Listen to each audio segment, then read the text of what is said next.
இதயம் போகுதே. அத்தியாயம் 10. குரல். ரிலாக்ஸ். எவ்வளோ நேரம்தான் நடந்ததையே நினச்சி கண்ணீர் வடிப்ப என்றாள் திவ்யா. கூல்பா, அதான் நீ எடுக்கலன்னு அந்த இன்ஸ்பெக்டர் நிரூபிச்சிட்டார்ல, அப்புறம் ஏன் அதையே நினச்சிட்ருக்க என்கிறாள் உமா.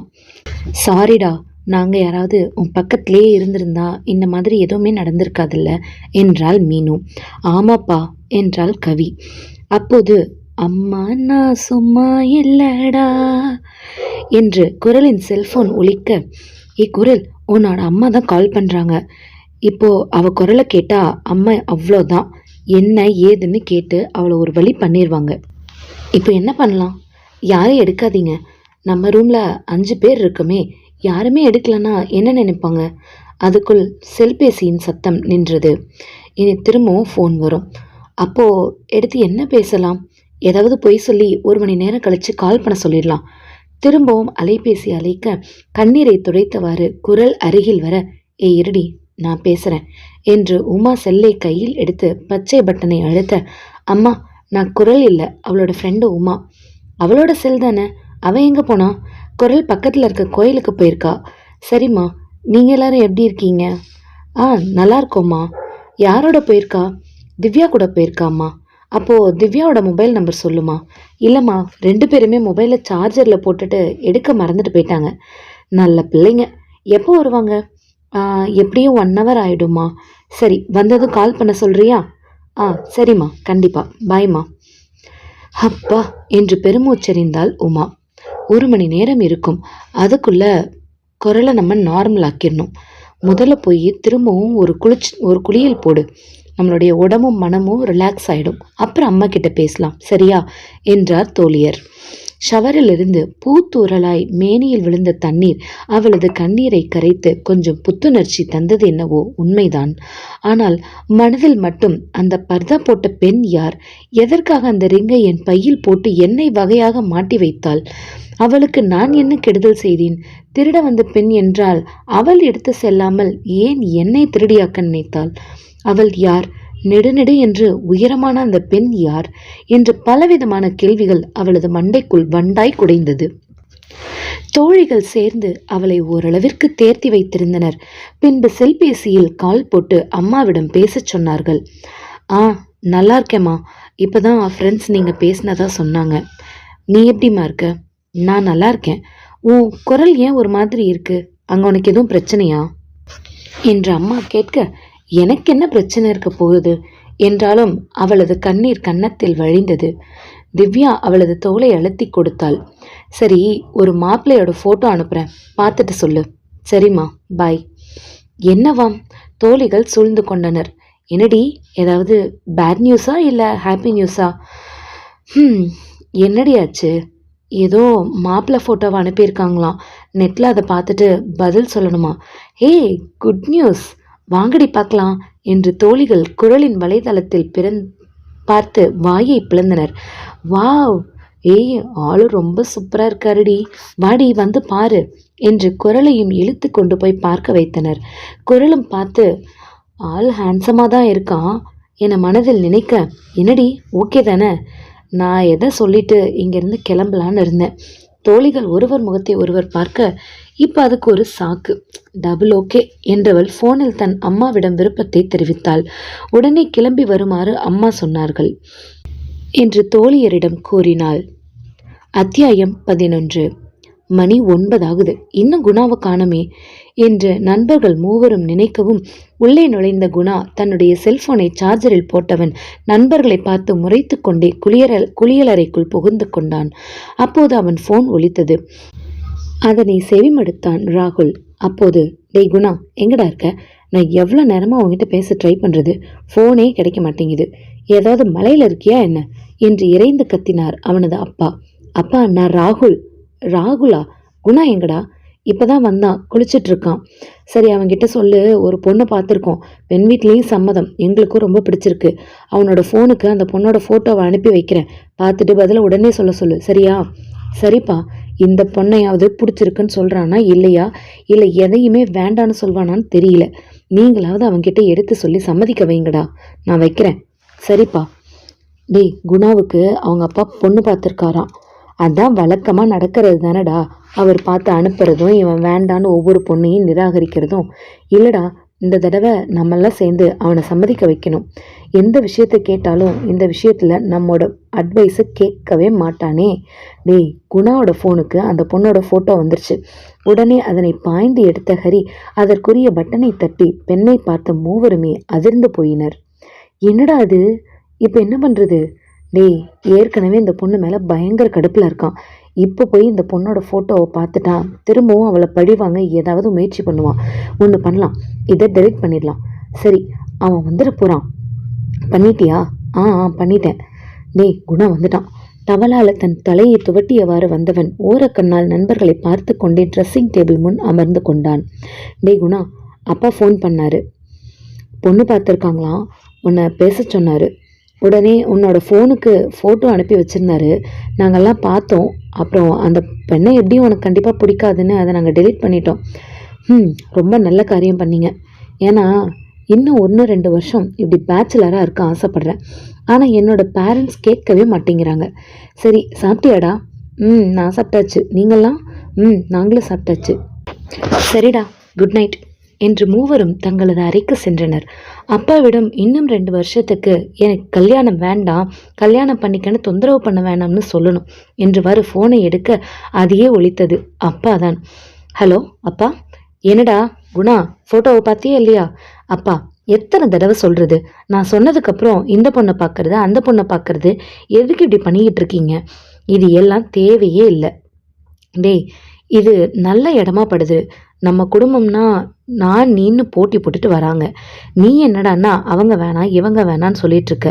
ஆனால் இவங்க ரொம்ப நாள் யோசிச்சு தான், அதுவும் நம்ம தரப்பில் பதில் சொல்லி சொல்லி கேட்ட பிறகு தான் சம்மதிச்சிருக்காங்க. பணத்துக்கு மயங்குற குடும்பமாக தெரியலடா. அதனால தான் உங்ககிட்ட திரும்ப திரும்ப சொல்கிறேன். செல்லில் ஃபோட்டோவை பார்க்குறத விட நான் கொரியரில் ஃபோட்டோ அனுப்பியிருக்கேன், அதை பாரு. அப்பா, ஒன்றும் வேணாம். டேய், அந்த பொண்ணோட ஃபோட்டோ இப்போ சமீபத்தில் எடுக்கிறது தான். பார்த்துட்டு வேணாம்னா நான் இனி உனக்கு பொண்ணே பார்க்கல, போதுமா? உன்னோட அம்மா பேசணுமா? இரு. டேய் குணா. ஹாய்மா, நல்லா இருக்கீங்களா? நல்லா இருக்கேன். நீ எப்படி இருக்க? ஐயாவுக்கு என்ன, நல்லாவே இருக்கேன். டேய் குணா, ஏன்டா கல்யாணத்துக்கு இப்படி தயங்குற? அம்மா, தயவு செஞ்சு அதையே பேசி பேசி நீ வெறுப்பேத்தாத. டேய், காலகாலத்தில் அது நடக்கிறது நடந்தா தாண்டா நல்லது. இப்போ பேசாமல் இன்னும் 20 வருஷம் கழிச்சா பேச சொல்கிற? மா, கடுப்படிக்காதம்மா. கடவுளையே முருகா. சரிடா, நாளைக்கு அந்த பொண்ணோட ஃபோட்டோவை பார்த்துட்டு பதில் சொல்லு, வச்சிடுறேன். ஐயோ என்றவன் ஃபோனை கட்டில் மேலே வீசி எறிந்தான். அத்தியாயம் 12. குரல். ஃபோன் யார்கிட்ட இருந்து வந்துச்சு என்றாள் திவ்யா. அம்மா தான். தம்பி பஸ் ஏறிட்டானா, நாளைக்கு காலையில் இங்கே வந்துடுவானா. நீ தான் தனியாகவே போயிடுவியே. அதான் சொன்னனே, அம்மாவுக்கு நடந்தது தெரியாது. ஆனாலும் என் பேச்சு அவங்கள கலங்கடிச்சிருக்கு. அதான் குஹன் அனுப்பி வச்சிருக்காங்க. சரி, அவனுக்கு காலேஜ் இருக்குமே? இல்லை, ஸ்டடி ஹாலிடேஸ் தொடங்கிருச்சாமா. கூடவே ஒத்தக்கட்ட மாமியையும் கூட்டிகிட்டு போக சொல்லி அம்மா சொல்லியிருக்காங்க. தம்பி தான் வேண்டாம், நானே போய்க்கிறேன்னு கிளம்பி வர்றானா. அது யாருடைய ஒத்தக்கட்ட மாமி? அண்ணன் மாமி தான். அவங்கள தான் ஒத்தக்கட்ட மாமின்னு சொல்லுவாங்க. ஒத்தக்கட்டை மீன்ஸ் ஒத்தையா இருக்கிறதுனாலயா? ஆமாம், அவங்க மட்டும் தனியாக ஒரு வீட்டில் இருக்காங்க. அதனால் அவங்கள எல்லாரும் ஒத்தக்கட்ட மாமின்னு தான் சொல்லுவாங்க. யாரும் அவங்களோட பேரை சொல்லி கூப்பிட மாட்டாங்க, என்னோட அம்மா தவிர. சரி, அவங்க குடும்பம் என்னாச்சு? ஆன்ட்டியோட வாழ்க்கையே புயலில் சிக்கின புஷ்பம் மாதிரி ஆயிடுச்சு. சமீபத்தில் தான் என்னோட நச்சரிப்பு தாங்க முடியாமல் அவங்க கதையை எங்கள் அம்மா சொன்னாங்க. எங்களுக்கும் அவங்க போராட்ட கதையை சொல்லுடி. நீ நாளைக்கு ஊருக்கு போயிடுவேன். மேரேஜ் ஃபிக்ஸ் ஆகிட்டா இங்கே வரவே மாட்டேன். இன்றைக்கி ஒரு நாள் நைட்டு தானே எங்களோட தங்க போகிற. இப்போ போய் படுத்தாலும் தூக்கம் வர்றது கஷ்டம்தான். அந்த ஒத்தக்கட்ட மாமி கதையை கேட்டுக்கிட்டே தூங்குறோம் என்று திவ்யா சொன்னதும் தோழிகள் யாவரும் ஆமாடி சொல்லு என்று தோழியை சூழ்ந்து கொண்டனர். அம்மாவோட தலைப்பிரசவத்துக்காக அவங்க பிறந்த ஊரான உசரத்து குடியிருப்பு, அதாவது தூத்துக்குடி மாவட்டத்தினுடைய கடைக்கோடியில் இருக்க இந்த கிராமத்தில் அவங்க அம்மா வீட்டில் இருந்தாங்க. நான் பிறந்து 1-2 மாதம் இருக்கும். அப்போ நடந்த சம்பவம் தான் இது. அத்தியாயம் 13. திறந்திருந்த கதவை தள்ளிக்கொண்டு யாரோ உள்ளே வரும் அரவம் கேட்டு கனகம்மாள் எட்டி பார்த்தாள். அங்கே அவளது மகள் அன்னம் தன்னுடைய உடமையான தகரப்பெட்டியுடன் உள்ளே வருவதை பார்த்து பதறி அருகே வந்து, என்னடி நீ பெட்டியும் கையுமா பொழுது சாயிற நேரத்தில்? மாப்பிள்ளை வரல? இல்லை, இனிமே அவர் ஏன் வரப்போறாரு? என்னடி நெஞ்சில் நெருப்பலி கொட்டுற? ஏன் வரமாட்டாரு என்றவள் பெட்டியை ஓரமாக வைத்துவிட்டு செம்பை எடுத்து சமையல் அறைக்கு சென்று தண்ணீர் மோந்து குடித்துவிட்டு வந்தாள். பதைபதைப்புடன் நின்ற பெற்றவளை பார்த்து, என்னம்மா, அண்ணா அண்ணி அப்புறம் குழந்தைங்க ஒருத்தரையும் காணோம்? அவங்கெல்லாம் தான் சுதாவோட தங்கச்சி கல்யாணத்துக்கு போயிருக்காங்களே, காலையில் வந்துடுவாங்க. சரிம்மா, நான் இந்த விரண்டாவில் படுத்துக்கிறேன். என்னடி, நான் கேட்டதுக்கு பதில் சொல்லாம? அம்மா, எல்லாத்தையும் காலையில் பேசிக்கலாம். நடந்தே வந்தனா, அதான் ரொம்ப அசதியாக இருக்குது. நான் இப்படி கொஞ்சம் படுத்துக்கிறேன் என்று பாயை விரித்து படுத்தவள் அம்மா வந்து சாப்பிட சொல்லியும் எழும்பாமல் காலை வரை கட்டை போலவே கிடந்தாள். 9 மணி வாக்கில் எழுந்து பல் துலக்கி கொண்டிருக்கையில் அண்ணன் பாண்டியன், மனைவி சுதா மற்றும் தன் 2 குழந்தைகளுடன் வந்திறங்கினான். இவள் கை கால் கழுவி முகத்தை துடைத்து கொண்டு வெளியே வருவதற்குள் ஆட்டோவை அனுப்பிவிட்டு அனைவரும் வீட்டிற்குள் வந்து விட்டனர். அட அண்ணா, உன்னை பார்த்து எவ்வளோ நாளாச்சு, எப்போ வந்த என்று கேட்ட அண்ணனிடம், இனிமே இங்கே தானே இருக்க போறேன் என்றவளை பார்த்து, என்ன இங்கே இருக்க போறியா? உன் புருஷன் வீடு என்னாச்சு? இனிமே அந்த வீடு இன்னொருத்திக்கு சொந்தமாயிடுச்சு. என்னடி சொல்ற என்று அழுதபடி கனகம்மாள் அவளை பிடித்து உழுக்க, ஆமாம்மா, அவருக்கு இன்னைக்கு காலையில தான் இன்னொரு பொண்ணோட கல்யாணம் நடந்துச்சு. என்னது, உன் புருஷனுக்கு இன்னொரு கல்யாணம் நடந்துச்சா என்ற அண்ணனிடம், என்று தலையை அசைத்த அன்னத்தை பார்த்த கனகம், அடி பாவி, உன் தலையில நீயே மண்ணலி போட்டுட்டியே, உன் வாழ்க்கைக்கு நீயே கொல்லி வச்சிட்டியே என்று தலையில் அடித்துக்கொண்டே தன் கரங்களால் மகளை 2 கன்னத்திலும் மாறி மாறி அரைந்து கொண்டே, எதுக்கடி இதுக்கு ஒத்துக்கிட்ட என்றாள்.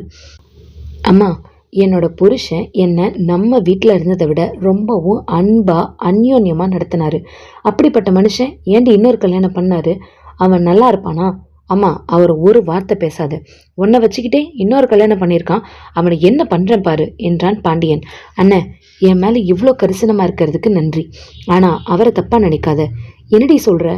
என்னமோ நீதான் 2வது கல்யாணம் பண்ணி வச்ச மாதிரி பேசுகிற என்று தன் தெருவாயை திறந்தாள் அண்ணி சுதா.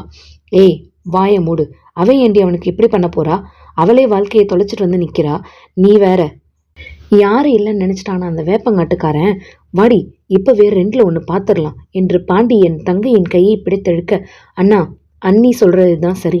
நான் தான் அவருக்கு பக்கத்து வீட்டில் இருந்த இளம் விதவை பெண்ணை இவருக்கு வலுக்கட்டாயமா மறுமணம் செஞ்சு வச்சுட்டு வந்தேன். என்னடி சொன்ன என்று பாண்டியன் அவள் கன்னத்தில் பலார் பலார் என்று 2 அறை கொடுத்ததோடு நில்லாமல் அவள் தலைமுடியை கொத்தாக பிடித்து இழுத்து வந்து வெளியே தள்ளினான். இனி ஒரு நிமிஷம் கூட இங்கே இருக்கக்கூடாது. உனக்கு எவ்வளோ திமிர் இருந்தா புருஷனுக்கு மறுமணம் பண்ணி வச்சிருப்பேன்னு சொல்ற? இப்போவே வா, உன்னை அங்கே விட்டுட்டு அந்த சிறுக்கியை வெளியே விரட்டி அடிச்சுட்டு வரேன், வா என்று அவளது கையை பிடித்து இழுக்க, விடுன, நான் இனிமே அங்கே போகக்கூடாதுன்ற வைராக்கியத்தோடு தான் இங்கே வந்திருக்கேன். அடியே, ஏண்டி என் தலையில் இடியை இறைக்கிற? புருஷனுக்கு மறு கல்யாணம் எவனாவது பண்ணி வைப்பாளா? அம்மா, புரியாமல் பேசாத. என்னோட வயிற்றுல கட்டி வந்து அந்த கட்டியோடு சேர்த்து கர்ப்பப்பையையும் எடுத்தாச்சுன்னு உனக்கே தெரியுமில்ல. கர்ப்பப்பையை இழந்த என்னால் கருவை சுமக்க முடியாது. அதனால் எல்லா தகுதியும் இருக்கிற அந்த விதவை லக்ஷ்மியை அவருக்கு மறுமணம் செஞ்சு வச்சுட்டு வந்தேன். இதில் என்ன தப்பு இருக்குது? அம்மா, தானத்துக்கு பிறந்தவளே, உன்னை விற்க நாங்கள் தர்மவானும் கிடையாது, இந்த வீட்டில் உனக்கு இடமும் கிடையாது. எக்கேடோ கெட்டு ஒழி என்று அவளது பெட்டியை தூக்கி வந்து வீதியில் வீசினான் அவள் அண்ணன் பாண்டியன். மீண்டும் இக்கதை அடுத்த அத்தியாயத்தில் தொடரும்.